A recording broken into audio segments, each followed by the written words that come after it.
Cloud seeding क्या होती है? हाल ही में चर्चा का विषय बना रहा। आखिर ये क्लाउड सीडिंग होती क्या है? चलिए इसको हम लोग अच्छे से समझते हैं कि क्लाउड सीडिंग या फिर आर्टिफिशियल वर्षा क्या होती है। अक्सर आपने आसमान में बादल देखे होंगे, लेकिन सभी बादलों से वर्षा नहीं होती है। जिन बादलों में नमी होती है वे अपने आप बरस जाते हैं, लेकिन सभी बादलों से वर्षा नहीं होती है। जिन बादलों से वर्षा नहीं होती है उनसे वर्षा कराने के लिए वैज्ञानिकों ने एक तकनीक खोजी, जिसे हम लोग क्लाउड सीडिंग या फिर आर्टिफिशियल रेन कहते हैं। इसके द्वारा वैज्ञानिक बादलों से वर्षा कराते हैं, जिसे क्लाउड सीडिंग या फिर आर्टिफिशियल रेन कहते हैं। अब इसको कराने का तरीका क्या है उसको भी जान लेते हैं।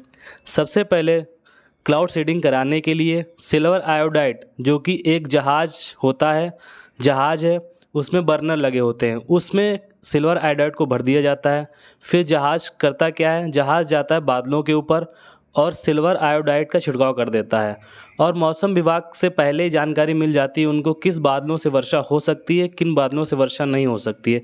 इसलिए जहाज को पता होता है, जो उसमें बैठा होता है, कि आखिरकार किस बादल पर सिल्वर आयोडाइड का छिड़काव करना है जिससे वर्षा हो जाए। जो छोटे विमान होते हैं उनको बादलों के ऊपर भेजा जाता है और सिल्वर आयोडाइड का छिड़काव करते हैं बर्नर के द्वारा, या जनरेटर छोटे छोटे लगे होते हैं उनके द्वारा। जब ये सिल्वर आयोडाइड का छिड़काव बादल के ऊपर किया जाता है तो जो सिल्वर आयोडाइड होता है उन बादलों में मिलकर जो नमी होती है उसको पूरी तरह सोख लेता है और संघनन होता है, जिसके कारण बादलों का जो द्रव्यमान होता है वो बढ़ जाता है, जिसके कारण जो नमी की बूंदें होती हैं वो वर्षा की बूंदों में बदल जाती है, जिसके कारण क्लाउड सीडिंग होती है, कृत्रिम वर्षा होती है।